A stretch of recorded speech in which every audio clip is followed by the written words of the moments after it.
he has also parted ways completely with Dispo. No. See, that's what I think's interesting.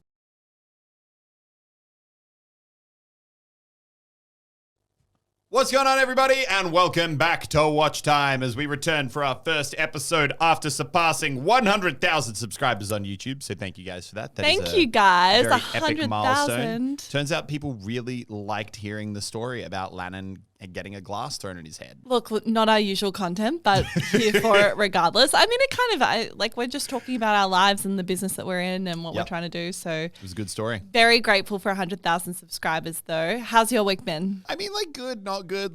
New Fortnite season since, the last episode. It's been the first week of that, which has been interesting. The start of new seasons is always awful because all the tryhards come out of the woodwork and just make your day an absolute pain. Sydney got literally once in a century levels of flooding. So I had the other night, I did the funnest thing. I went out with someone and this was as the storm was about to come in over Sydney, and just went out with the full agreed understanding that we were going to get not drenched. Just wet, but literally I may as well have jumped in an ocean and we were going to be okay with that. And literally was just walking around absolutely soaking wet, head to toe, jumping in puddles, people looking around at me like I'm an insane person, which I guess maybe I am. Literally though, I was there, I was like, oh my God, this is great. Just watching rain hit you in the face and wind blow and everyone around you hiding under umbrellas and just being I choose not to care about this. It's actually so fun, so freeing. Literally, it was really freeing. I was like, this is so impractical, and that's what makes it so fun. Oh, that's good. Do you know what? I was talking to someone the other day. So I was talking to Hoodie, who works with Lannon on his team, and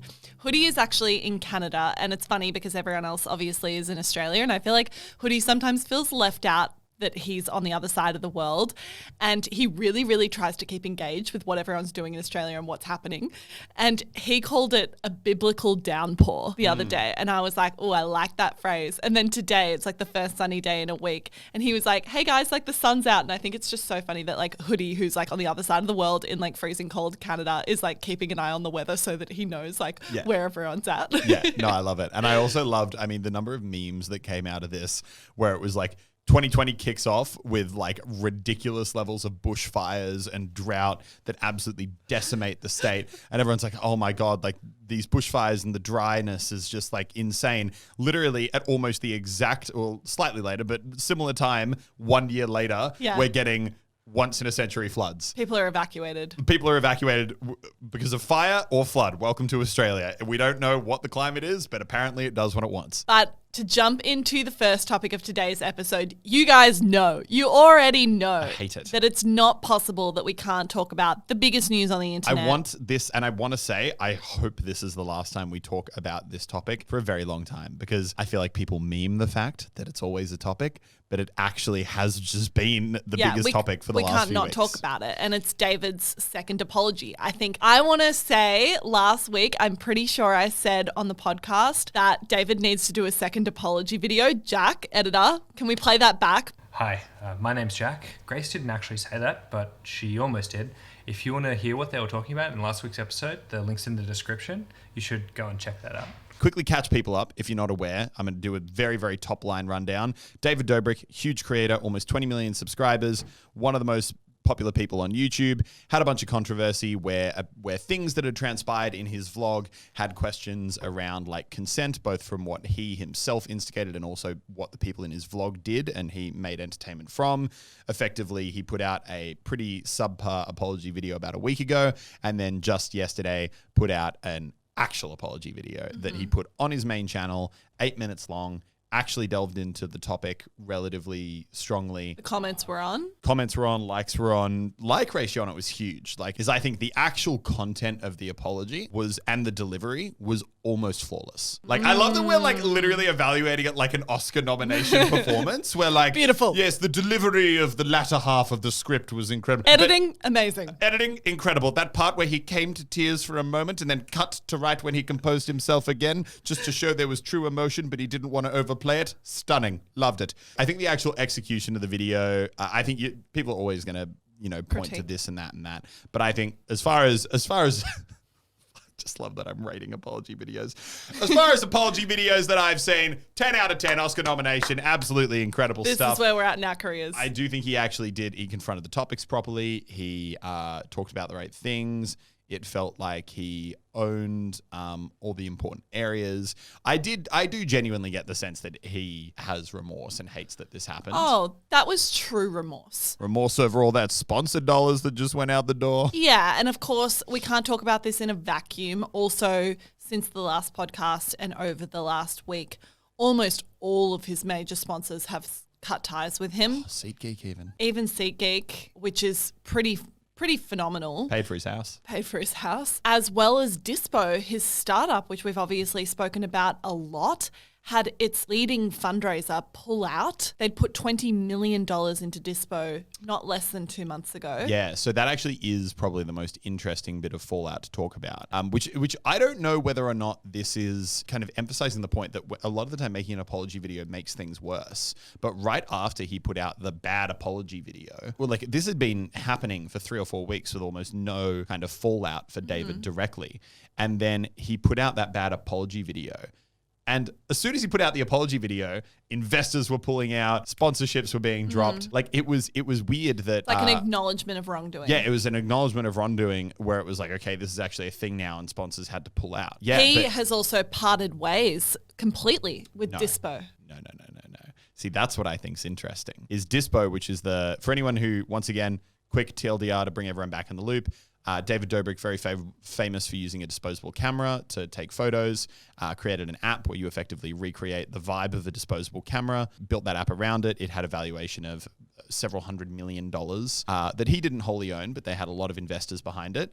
And as of yesterday or the day before, he stepped back from Dispo, is no longer on the board or kind of having a role in its day-to-day. But the reason I pulled you up on he completely removed himself from Dispo is he would absolutely still be a huge, heavy owner of the app. He didn't sell his share.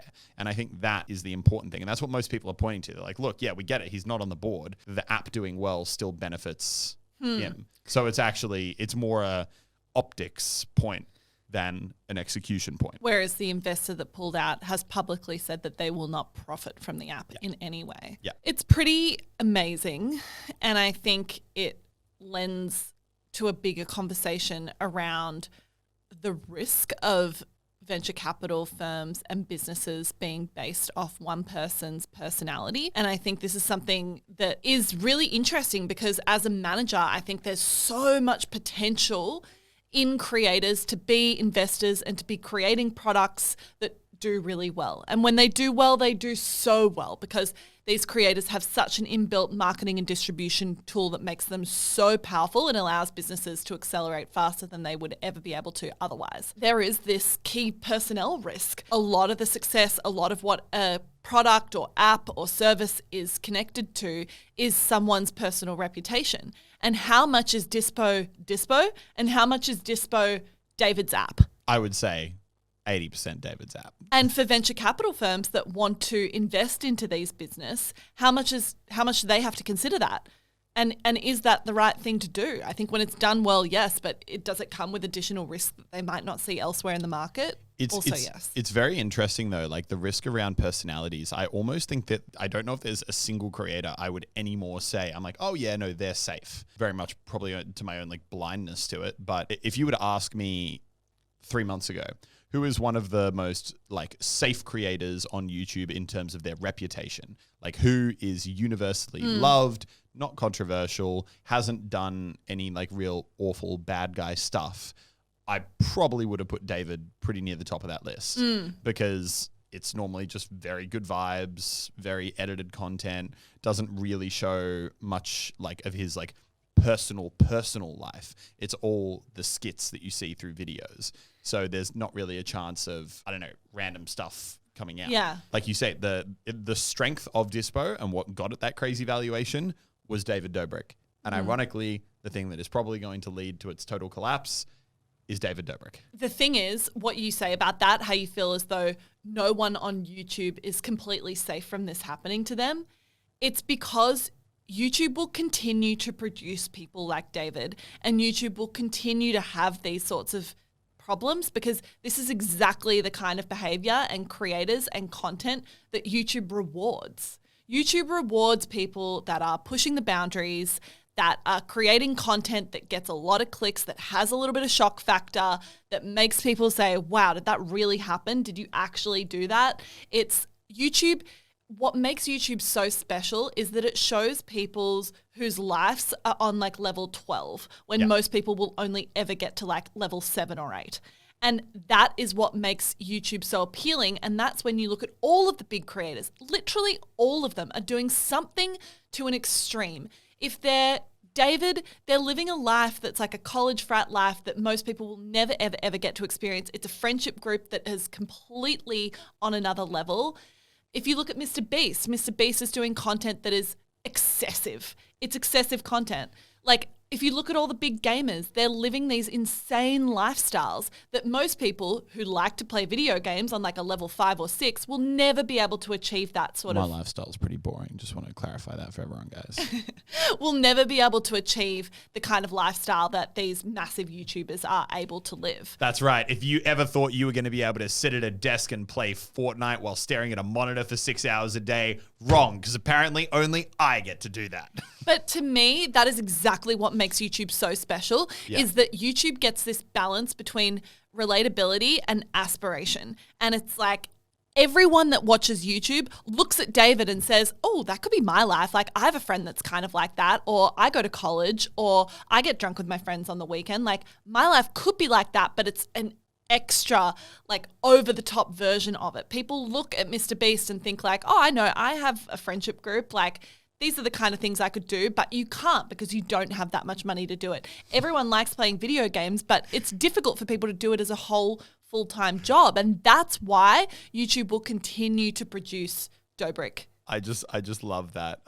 Like, you look at Mr. Beast, like, I have a cool friend group too. I could be Mr. Beast, but no, you can't, because you can't buy a private island because you're not worth $30 million. Literally. Long story short, being a creator is a very, very hazardous thing. I mean, like, I think literally it's something we always come back to when your career and your content revolves around, like you said, the extreme, going, you know, all out.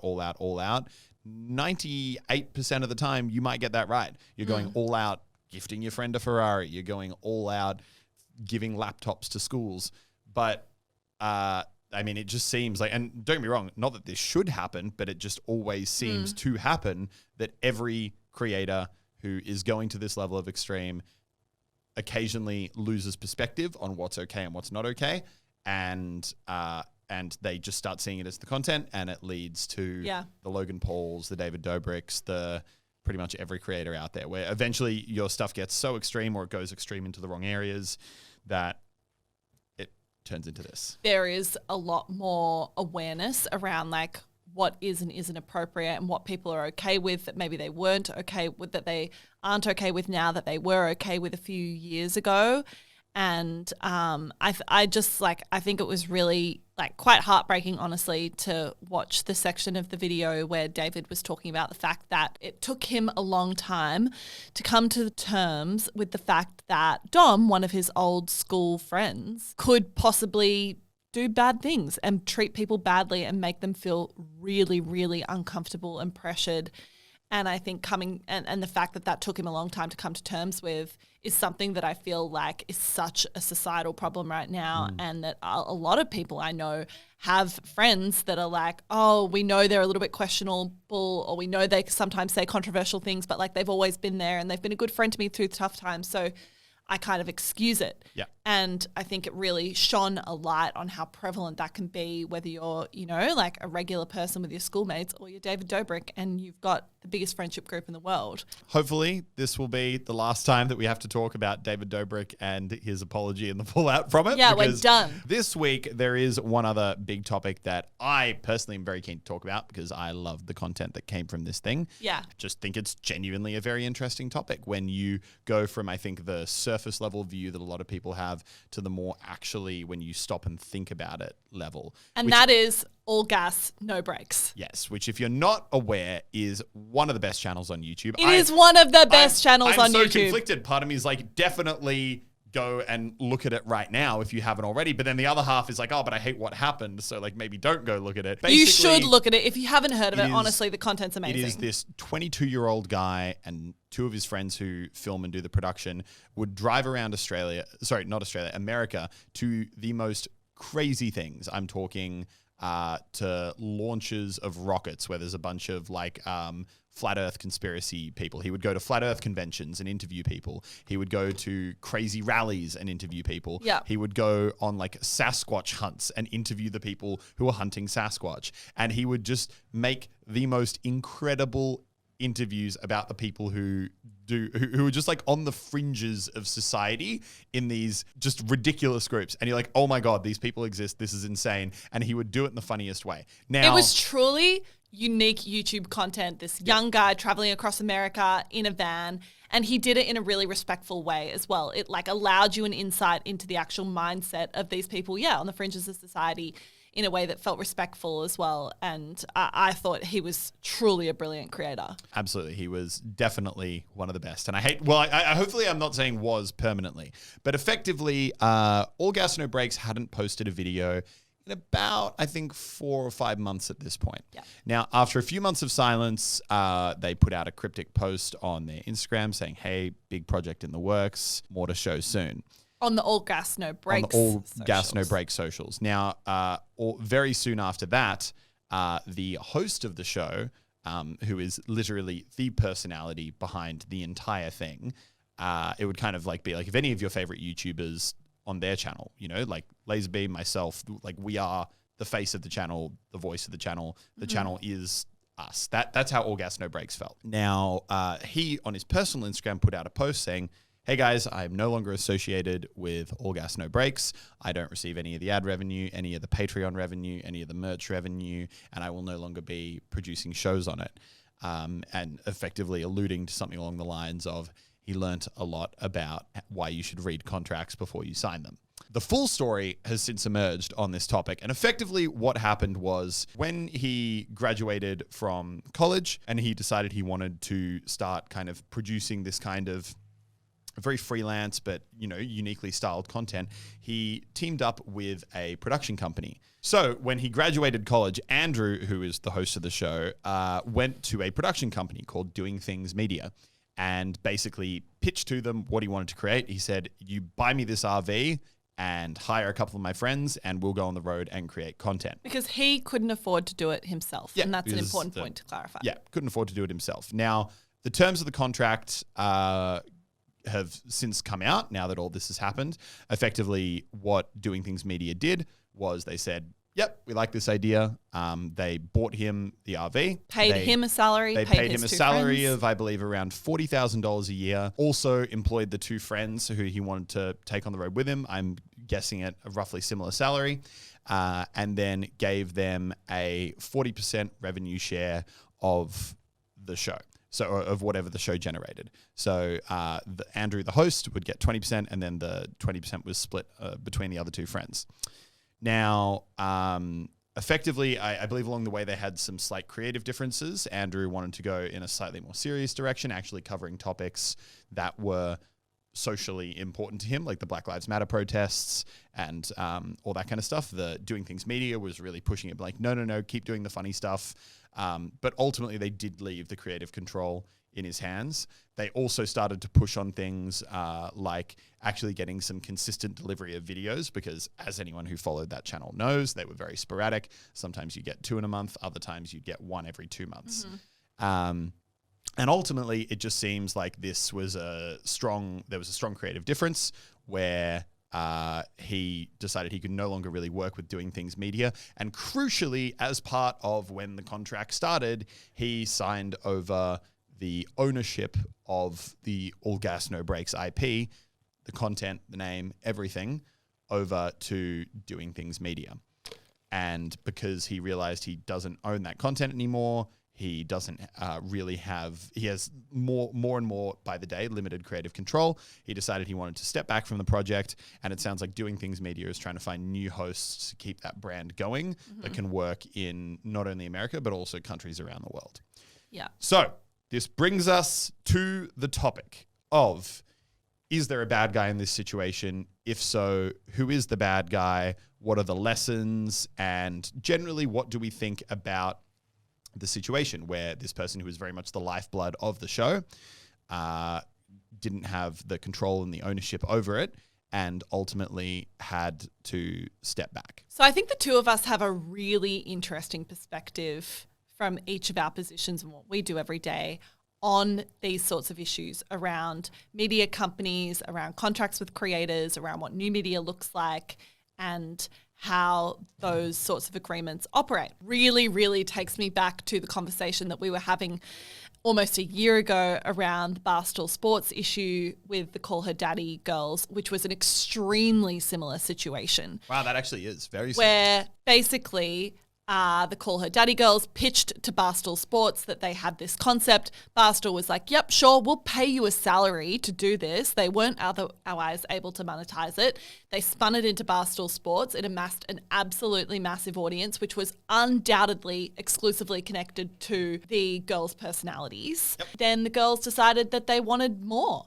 And Barstool said, sorry, tough titties. Like, that's the... Well, no, actually, to be fair, to recap that, Barstool actually did come back multiple times and said, okay, we can give you this, this, and this. But ultimately, they owned the show and they weren't going to give that up. Yeah, they weren't just going to give them the whole show and let them walk away with it after they'd invested in building it up in the first place. And I think in these situations, from an audience perspective, it's extremely easy. And honestly, when I heard the first situation of the All Gas No Breaks situation before understanding the behind the scenes of what happened, I was like, that's devastating. Like, Andrew is All Gas No Breaks. There is no All Gas No Breaks without Andrew. Yeah. Undoubtedly so. It's the same with anything in life. Like, down with the corporations, up with the individual is generally the way that I think we tend to go with most things in society. And I think especially when you see a personality like Andrew's that you love so much, you like, and when you hear that because of a disagreement with a company, that content is no longer going to exist in its exact same form,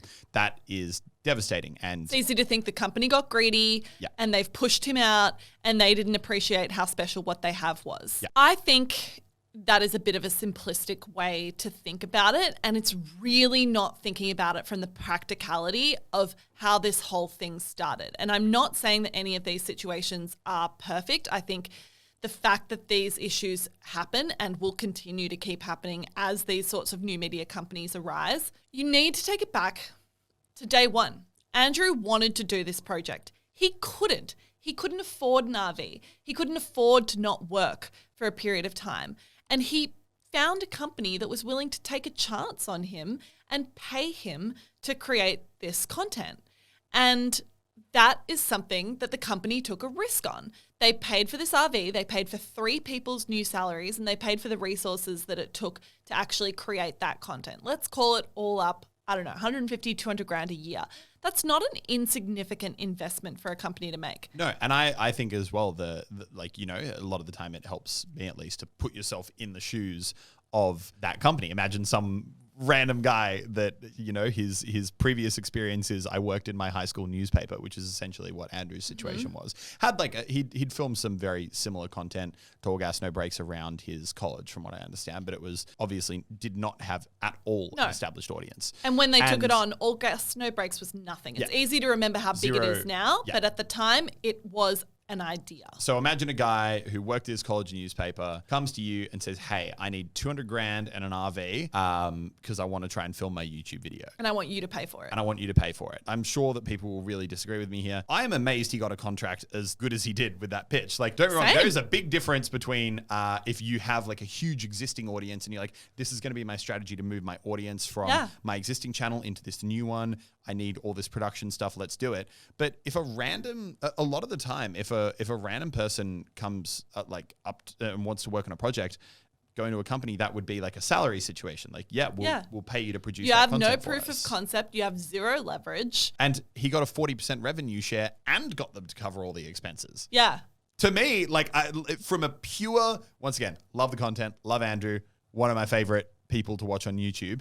From a pure business standpoint, I'm like, holy crap, he must have negotiated the hell out of that. That's incredible. Or they just must have really believed in him as a content creator. And a lot of companies will do this. I think Barstool, the situation that happened with Barstool last year is a classic example. They might take on a number of new projects throughout a year. Let's say they take on like 8 or 10 projects over a year. Some of them might not do well. There was every chance that All Gas No Breaks could have not taken off, and they, in their contract, have made a commitment to pay him and his friends for a year, and they could make no money on that. There was no guarantee. It was an idea, in which case they've lost 150, 200 grand.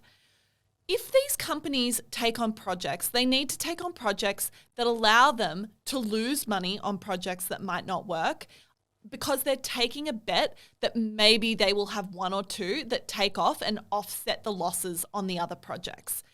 And I actually tend to have a fair bit of sympathy for the people running these media businesses, because they're taking a chance on young, unproven talent. When they succeed, that's brilliant, but also that's the risk and reward element of the relationship that you took on. And if they were to just be like, oh yeah, for sure, like we'll just let everything go as soon as any of those projects starts making more money than it costs, which is about the point that All Gas No Breaks had reached. Yeah. You don't. There's no business That's model not a there. business If there. you only get to keep the IPs that lose money, and as soon as an IP starts making money, you have to just cancel the contract and give it away. Literally. No one would ever be able to start these projects in the first place. And the important thing to realize here is that it is that business model and that understanding of investing in something that is going to lose an obscene amount of money early on, but maybe possibly 1 in 10 times make money in the future. That is what allowed All Gas No Breaks to exist in the first place. Yeah. It's like literally without that business model, without them willing to take that chance, which they wouldn't have taken without at least some opportunity to recoup, All Gas No Breaks just simply probably wouldn't exist. Yeah. You're never going to find a company that you can go to and say, hey, I want you to pay for this entire YouTube channel. Also, I want you to let me continue owning it and walk away with it whenever I want. And also, I want 100% of the revenue share. Doesn't exist. No one's going to do that. Why would I give you my 200 grand? Yeah. There's no upside here for me. Yeah. Given that I actually think that the media company is actually reasonable in their position, I also can fully understand him as an individual wanting to step away from that contract. Yeah. There was some venom or some anger in his Instagram post, very understandably, being like, I learnt lessons about why I should read contracts. Fair. By and large, it just sounds like a situation where they were like, we need you to deliver more content and we want it to stay in this comedic style. He was like, hey, me as a creator can't rush out episodes, and also I want to make them slightly more serious. Ultimately, he decided that that creative difference meant he couldn't go forward with it. I still think, even though I don't think there's a bad guy and I don't think the media company is an enemy in a sense, because exactly for the reasons you explained, that's how their business model works. I do think the fact that these issues keep happening is a sign that something needs to change, and there needs to be a lot of thought put into incentive programs around media companies like Barstool and like this company, around how they are able to attract great talent and retain them as well in a way that makes them feel adequately rewarded. Yeah. Damn, I want to say it'd be really interesting to talk to Dave Portnoy about this, or Eric and Ardini, but I feel like they're probably super busy and don't have time for watch time. But the important thing to remember be a lot as of well learnings. is that this media company, from the sounds of things, at least what I've looked into, they're significantly smaller than Barstool Sports. So for Barstool Sports, having a runaway hit like the Girls podcast was obviously a great thing for them, generated a lot of revenue, fantastic. But also at the end of the day, if they decide they can afford to be a bit more casual and like, yeah, whatever, like we'll give you the IP in like a year from now and we'll pay you a bunch more money, whatever. They've got other IP, they've got other things that they can build on, and ultimately their business isn't really revolving around that lone podcast. But for this small production company, they might have taken gambles on 30 different YouTube series over the last 5-10 years. And this has been the one brand that they were actually able to have succeed and build into something that, because they were talking about hiring presenters in other countries and actually turning this into kind of like almost like a comedic Vice is what I describe it as, where they're going into crazy parts of the world with these crazy presenters and creating funny content that shines a spotlight on those fringes of society. Yeah. And they were like, okay, and you could imagine from their show, it's like, okay, we haven't really landed anything huge, but wow, we've finally got this opportunity to create a literal brand and IP around this show that we invested in years ago. And that's a really cool opportunity for us as a company. Actually, I don't come down on either side of this argument. No. I can fully understand and very much believe in the argument that he, as the person who concepted the entire show, came up with the idea, executed the idea stylistically, it was fully his. There's an argument to be made that that's not the same as just hiring someone to produce a show. It's not like they were like, we want to create this show where someone travels around the country and they're like a wacky presenter, and they found him and they hired him and they made him do it. He very much concepted the whole idea from the ground up and executed it from that point. So I can understand a much stronger feeling there that someone taking that idea and the ownership behind that idea from him, even though he very willfully signed it away, I can understand that hurting and being a bit different. But at the same time, read your contracts. Read your contract. I think that's what it has to come down to. Yeah. Yeah. I think it's critically important. I don't know if there's anything more to say on that. Yeah, but I think also it's important to remember. I keep saying it's important to remember. There's a lot of things that are important to remember on this topic. Guys, keep notes. Keep remembering, please. You see the personality of him in front of the camera, and because of that, you very much empathize with him. But at the same time, there are people behind this production company too. And once again, I'm totally spitballing here, but they could very well be two people who took out a loan to try and fund this in the first place. And they were in debt and they're finally recouping on this. You never know the scenario behind every situation. And it's always important to remember that, especially with these small production companies, they're people too who are trying to work in the same space. Just because they're not the one in front of the camera doesn't mean that they're also not invested in it and struggling to kind of make their way through. But ultimately, I think my takeaway is he is a shockingly talented presenter.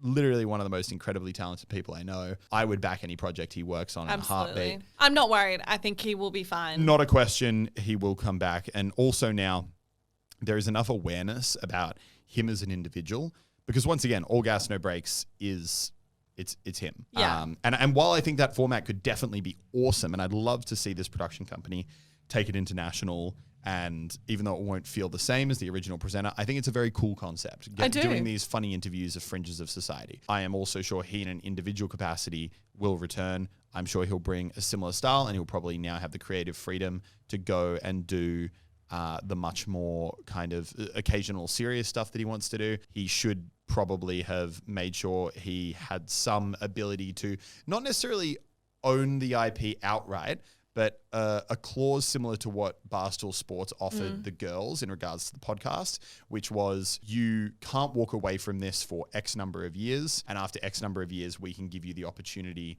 to take that IP back if you want to make it your own again. Something like that. But 2020 hindsight. It's always a good thing. It's a good thing in theory, but no one has it. So, and you never know. If he'd pushed for that and he'd been unwilling to give up the IP, he may have never gotten the chance to make the show, and never would have gotten the chance to build his individual profile, and never would have gotten the chance to potentially start whatever new show he wants to go into. And so ultimately, at the end of the day, as much as I can understand it's a very sad, sour ending to what that partnership was, I think that there is no denying that that partnership was a great outcome for him as an individual, in terms of being able to actually build out his own solo career and really kind of put a solid mark in the industry. 100%. And I'm sure he's going to be able to just absolutely catapult off that and do something else incredible. Let's all pray that David Dobrik doesn't do anything crazy over the next 7 days. 7 days, David, that's all we ask. We don't want to talk about you next week. It's done. It's over. We're capped. Don't forget to rate us on Apple Podcasts and on the video, and hit subscribe if you're watching on YouTube. Wherever you're watching, rate, comment, do the stuff. You know what to do. But I think until the next week's episode, we will say bye-bye.